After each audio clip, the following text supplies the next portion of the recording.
김태현의 정치쇼. 김태현의 정치쇼 2부 뉴스 속 깊숙한 이야기를 들어보는 인터뷰 시간이 돌아왔습니다. 정부가 부동산 시장 연착륙 이거를 위해서 부동산 규제 완화 정책을 발표를 했습니다. 예, 그것 때문인지 모르겠는데 어쨌든 서울 둔촌 주공아파트 이 청약에 대한 관심으로 시장 반응도 나오기 시작했다. 뭐 이런 보도들은 이어지고 있습니다. 과연 이 경착륙 막을 수 있는지 이원재 국토부 제1차관과 전화 연결돼 있습니다. 차관님 안녕하세요. 예, 안녕하세요. 예, 저 국토부에서 얼마 전에 강남 3구하고 용산구 제외한 전 지역의 규제를 해제를 했고요. 네. 지금 둔촌 주공아파트 청약이 뭐 좀 잘 되고 있다. 뭐 이런 보도는 있던데 네. 이 저 정책 효과, 시장 반응 이거 어떻게 보고 계신가요? 예, 일단 뭐 규제 지역에서 해제되면은 뭐 대출 규제라든지 또 뭐 세제 또 아파트 분양과 관련된 여러 가지 규제가 완화가 됩니다. 네. 특히 뭐 대출 같은 경우에는 이 주택 담보 인정 비율인 LTV가 50%에서 70%까지 좀 높아져서 네. 집을 사실 때 더 많은 대출을 받을 수 있고요.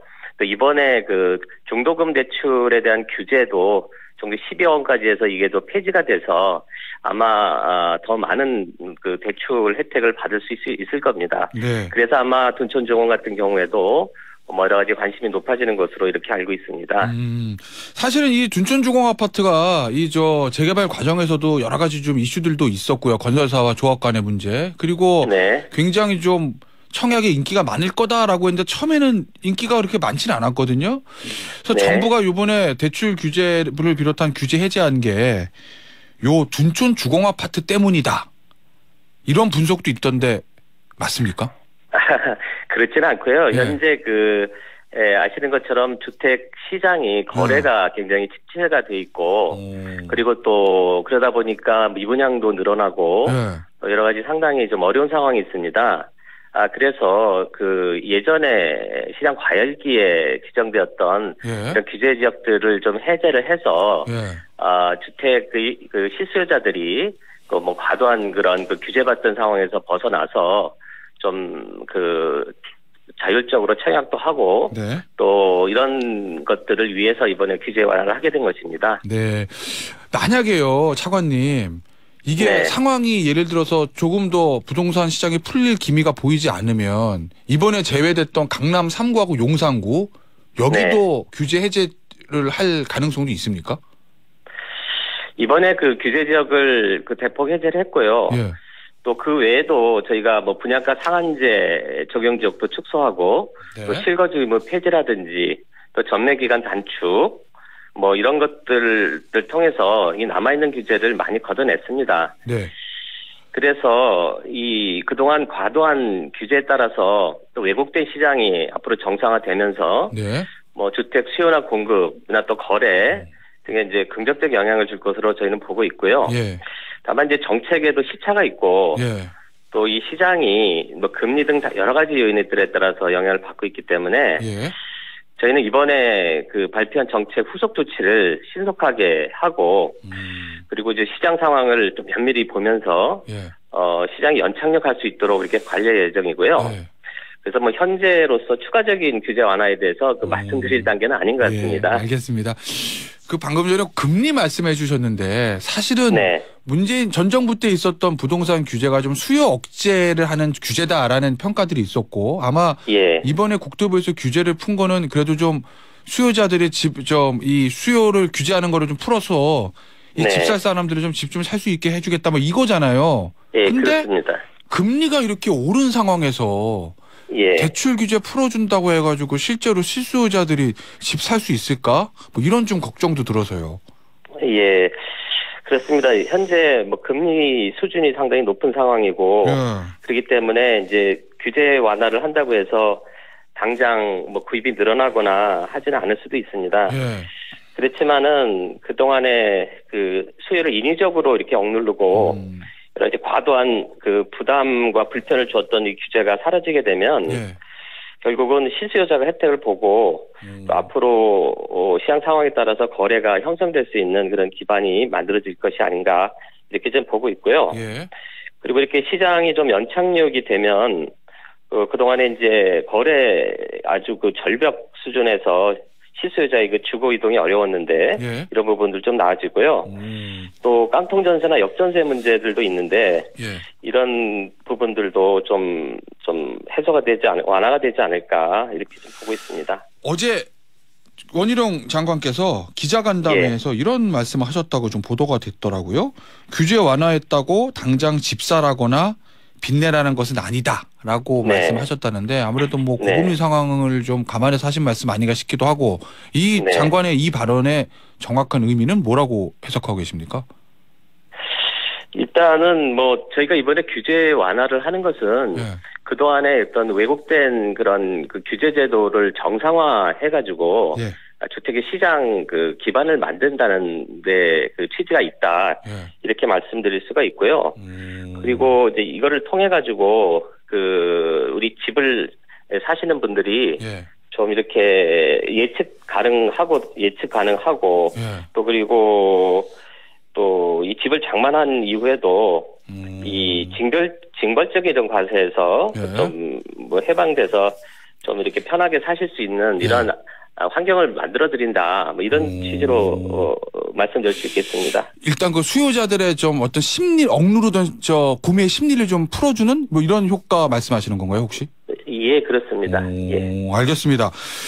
이 서민분들이 왜냐면 금수저 아니고서는 대부분 이제 대출을 받아서 집을 사시긴 하는데 이 금리가 높은 상황이기 때문에 혹시 이 서민분들이 집 살 때 도움이 되는 무슨 보금자리론 뭐 이런 거 좀 확대할 계획 같은 거 좀 가지고 계신가요? 현재도 일정 소득보다 좀 낮은 분들에게 대해서는 저희가 주택기금에서 저리로 이렇게 융자를 좀 하고 있습니다.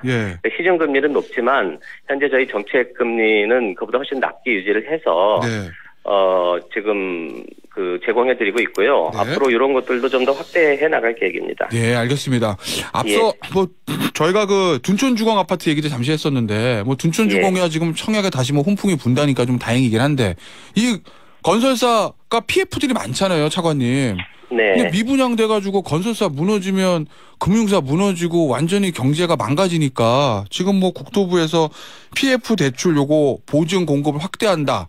뭐 이런 얘기들 나오던데 왜 그렇게 하시는지는 이해는 갑니다만 이게 혹시 건설사나 이런 금융사의 도덕적 해이를 불러일으킬 수도 있다. 뭐 이런 얘기도 좀 있어서요. 이번에 그 PF 대출 보증을 확대하는 거는 말씀하신 대로 이 건설사가 PF 대출이 좀 애로가 있다 보니까 이 안정적으로 주택 공급하는데 좀 차질이 도우려고 되고 있습니다. 하지만 이제 이러한 그 PF 대출 보증이 공적 지원인 만큼 저희가 도덕적 해이를 방지하기 위해서 이 철저한 자구 노력을 전제로 이렇게 지원해 나갈 계획입니다. 뭐 예컨대 분양가를 미분양 사업장의 경우는 분양가 할인하는 등 이 분양성 개선 노력들이 있는지 좀 보고요. 자구책이요, 일종의. 그 외에도 뭐 여러 가지 자체적으로 뭐 분양률이라든지 또 공정률을 높이기 위한 이런 노력들도 좀 종합적으로 평가해서 지원할 계획입니다. 네, 알겠습니다. 지금 차관님 사실은 부동산 관련해서 가장 큰 이슈 중에 하나는 요 전세 사기잖아요. 계실도 정말 안 좋은 죄인데 이 빌라왕들이라고 불리는 사람들 전세 사기에 대한 대책 혹시 좀 마련하고 계신가요? 최근에 그 전세 사기로 해서 그 세입자들이 좀 많이 피해를 보고 있는데요. 특히 20, 30대 청년층이 피해가 많아서 저희도 안타깝게 생각하고 있습니다. 그래서 이를 지원하기 위해서 현재 전세 피해 센터를 설치를 해서 뭐 법률 상담이라든지 또 금융 지원을 포함한 종합적인 지원을 해서 이 피해가 조기에 회복될 수 있도록 현재 저희가 노력을 많이 하고 있습니다. 근데 뭐 어차피 뭐 법률 지원이라는 게 이 빌라왕들 다 죽고 막 도망가고 돈 없고 그러니까 법률적으로는 어떻게 손해를 구제받을 방법은 없을 거고 결국 그 주택보증공사의 전세보증 확대 뭐 이런 거 아니겠습니까? 그렇습니다. 이 보증보험에 지금 가입하신 분들은 그래도 보증금을 돌려받으실 수 있는데 그 절차를 좀 더 신속하게 해서 빨리 그 반환받으실 수 있도록 하고요. 그리고 또 보증보험도 현재 계속 좀 늘어나고 있습니다. 예. 그래서 가입을 원하시는 분들이 충분히 가입하실 수 있도록 저희가 이제 보증 능력도 확대하는 그런 조치를 해나갈 계획입니다. 저 보증보험 자본금 확충한다는 얘기도 나오긴 하던데요, 차관님. 예, 그런데 이게 이 전세 사기가 워낙 많아지다 보니까 이 예. 보증보험이 언제까지 이걸 감당할 수 있을까라는 우려도 나오던데 그건 어떻게 보세요? 그래도 저희가 서민들의 전세금을 예. 꼭 지켜드린다는 그런 차원에서 저희가 이 보증제도를 좀 내실 있게 운영을 해가지고, 예. 희망하시는 분들한테는, 저희가 지원해드리려고 지금 자본금 출자 등 여러 가지 예. 노력을 하고 있습니다. 예, 알겠습니다. 그런데 차관님, 이 보증보험 확대해서 나중에 사고 터지고 저 보상해주고 법률 지원해주고 이러는 거는 이제 사후 구제책인 거잖아요. 네. 혹시 이런 사고 안 터지게 사전에 예방할 수 있는 어떤 제도 개선이나 이런 것들은 준비하고 계신 게 있으신가요? 예, 그 예방이 상당히 중요합니다. 그래서 이 전세 사기가 보면은 시세 정보가 부족한 이 신축 빌라 등에서 많이 발생을 하는데, 네. 저희가 임대인들이 이 가격을 속여서 이 사기 행각을 벌이지 못하도록 임차인들에게 이런 정확한 시세 정보, 그다음에 임대인이 보증에 가입했는지 여부 등을 바로 네. 확인할 수 있는 이 안심전세 앱을 현재 개발 중인데요. 안심전세 앱이요. 앱을 개발해서 네. 1월 중에 출시해가지고 네. 저희가 제공할 계획입니다. 그리고 또 임차인들이 네. 그 전세 계약 전에 네. 임대인의 그 체납 사실이 있는지 이걸 확인할 수 있도록 맞아요. 예. 또 임차인에 대한 그 정보 확인 권한을 좀 더 강화할 이런 계획도 갖고 있습니다. 그죠. 지금 뭐 임대인에 대해서 알 수 있는 게 그냥 저 신상 정보밖에 없으니까요. 그냥 등기부에 예. 나와 있는 거 말고는. 알겠습니다. 이 예방책이 좀 잘 좀 마련되기를 좀 기대를 해보고요. 네. 지금 김태현의 정치쇼 국토부 이원재 제1차관 모시고 여러 가지 부동산 정책에 대한 얘기 좀 나눠보고 있고요. 차관님, 네. 국토부 업무 보고 있었죠? 네네. 거기서 균형 발전 얘기가 또 나왔다는데 이거 어떻게 예. 진행되는 거죠? 예, 뭐 균형 발전은 굉장히 중요한 그 국정 과제입니다. 그럼요. 예. 예, 그 올해 저희가 균형 발전 정책의 핵심을 네. 이 지역 주도 성장이 가능하도록 그 지역의 공간을 좀 조성하고 네. 또 어디서나 공정한 접근과 이동이 가능하도록 이 연결망을 촘촘하게 구축하는 이 두 가지의 그 핵심을 두고 지금 현재 하고 있는데요. 네. 중요한 사항 한두 가지 말씀을 드리면 먼저 이 과감한 규제 혁신을 통해서 지방에 더 많은 권한을 부여할 계획입니다. 예컨대 이제 지자체에서 그린벨트를 해제할 수 있는 그 면적을 좀 대폭 확대를 해서요. 예. 그 산업단지 유치라든지 뭐 지역 현안 사업들이 원활하게 추진될 수 있도록 이렇게 하고 네. 그리고 지방에도 제2 판교 테크노밸리 같이 기업이나 인재가 모이는 이런 성장 거점 만들 수 있도록 예. 뭐 도심 융합 특구라라는 제도를 도입해서 뭐 기업 공간이라든지 뭐 디지털 인프라, 네. 금융 연구 개발 이런 것도 패키지로 지원할 계획입니다. 야, 진짜 각도에 판교 테크노밸리 같은 거 하나씩만 생겨도 엄청나게 지방이 발전하긴 하겠네요. 예. 그걸 이번에 적극 추진할 계획입니다. 예. 저 공공기관 이전이 사실은 전 정부 때도 많이 있었잖아요. 네. 이번에 현 정부 들어서도 공공기관의 지방 이전, 2차 이전 요것도 언급이 있었다던데 어떻게 추진되는 거죠? 예, 공공기관 2차 이전의 경우에는 우리 지역의 또 기대도 크고요. 그렇겠죠. 또 현재 국정과제에도 반영이 돼 있습니다. 네. 그래서 금년부터 이 추진 계획을 수립해서 진행할 계획인데요. 먼저 이 공공기관 1차 이전을 했지 않습니까? 네. 그래서 그 성과를 평가하고 또 여러 가지 시세점을 토대로 해서 네. 그 이전 기관 선정의 기준이라든지 또 뭐 입지를 어떻게 할지 원칙 또 앞으로의 그 추진 로드맵 등을 담은 이 공공기관 2차 이전 기본 계획을 금년 상반기 중에 수립할 계획입니다. 네. 그리고 이 균형발전위원회 등 그 관계기관하고 또 협의를 하고 또 뭐 지자체 또는 공공기관 또 노조 등 이해관계자들의 의견을 충분히 수렴해서 네. 금년 내 그 신속한 이전이 가능한 임차기관부터 순차적으로 이전에 착수할 계획입니다. 알겠습니다. 차관님, 네. 국토부에 최근에 언론에 좀 많이 보도됐던 게 사실은 화물연대 운송 거부 사태 요거 아니겠습니까? 부동산 정책 발표하시기 전에. 아마 올해 그 국토부 보니까 건설노조의 불법 행위를 엄단하겠다. 뭐 이런 얘기들도 좀 나오는 것 같던데 차관님 보시기에 국토부에서 얘기하는 건설노조의 불법 행위 어떤 부분이 가장 문제가 있다고 보세요? 그 건설 현장에서 이 건설 노조가 채용을 강요한다든지 또 뭐 부당한 금품을 요구한다든지 또 이를 따르지 않을 경우에 뭐 공사 방해하는 등 그런 불법 행위가 많이 일어나고 있습니다. 그러다 보니까 이 다수의 선량한 근로자가 또 피해를 입고요. 또 기업도 또 영세기업 같은 경우 비용 부담들이 많이 늘어나고 있고 또 이러다 보니까 그 비용이 결국 국민들에게 전가되는 그런 문제가 있습니다. 그래서 저희는 이것을 그대로 방치할 수는 없다 이렇게 보고 있고요. 정부는 이런 불법 행위를 아주 근절해야 된다는 그런 각오로 이제 범정부적으로 현재 불법 행위를 집중 단속하고 있고요. 그리고 이거를 근원적으로 차단하기 위해서 제도 개선도 앞으로 적극적으로 추진해 나갈 계획입니다. 알겠습니다. 자, 그런데 차관님, 야당 쪽의 목소리를 들어보면 이거 정부가 너무 막 노조를 막 압박하고 옥죄고 그러는 거 아니야라는 얘기도 하던데 그 부분은 어떻게 보시나요? 저희는 그 건전한 노조 활동이라든지 또 근로자의 권익을 보호하는 이러한 활동들은 보장을 당연히 하는 거고요.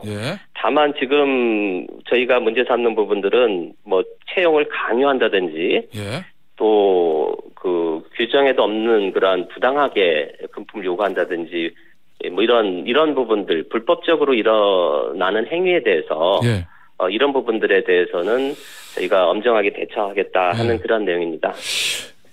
차관님, 얼마 전에 빈살만 왕세자 사우디 왕세자 방한했었잖아요. 뭐 그 방안에 뭐 원희룡 국토부 장관이 큰 역할을 했다 뭐 이런 보도도 있던데 그 이후에 우리나라에 이거 제2의 중동붐이 부는 거 아니야 뭐 이런 얘기들 좀 들리거든요. 우리 건설기업들 사우디 진출이나 뭐 아랍에미리트 진출 이런 중동 진출에 대해서는 국토부에서 어떻게 지원하실 계획 같은 거 좀 수립하고 계신가요? 특히 최근에 이 사우디나 뭐 아랍에미리트 같은 그 중동에서 오일머니가 증가하면서 뭐 인프라 투자라든지 또 발주가 크게 늘어나서 우리는 상당히 기회가 왔다고 보고 있습니다. 그래서 저희 정부가 또 민간과 공공의 역량을 총 직결해서 금년에 약 350억 불 이상 해외 건설 수주를 달성하려고 하고 있습니다. 특히 이제 금년에는 그 사우디에 있는 그 네옴 시티라든지 또 인도네시아 신수도 사업 등 그 주요 핵심 프로젝트별로 이 원팀 코리아를 구성해서 이 정부나 공공기관 또 민간이 하나가 되어서 이 수주 역량을 결집하려고 하고 있습니다. 해나갈 계획입니다. 그리고 이제 건설뿐만 아니고 원전이라든지 방산, ICT 이런 것들을 통한 패키지 수출을 통해서 수주 경쟁력을 높이고 또 고부가가치 분야로도 진출을 확대할 계획입니다. 알겠습니다. 차관님, 저희 청취자 질문이 들어와서요. 마지막으로 하나만 여쭐게요. 대출 규제 관련해서 혹시 DSR도 풀어주시는 건가요? 뭐 이런 질문 들어오던데. 뭐 DSR은 뭐 금융 당국에서 지금 하는 부분이라서 아마 금융 당국에서 여러 가지 뭐 부채의 건전한 부채 관리라든지 이런 부분들을 종합적으로 고려하고 있다고 저는 알고 있습니다. 알겠습니다. 자, 오늘 국토부 이원재 제1차관 모시고 얼마 전에 있었던 부동산 규제 완화 정책에 대한 얘기들 많이 짚어봤습니다. 차관님 오늘 나와주셔서 감사합니다. 네, 감사합니다.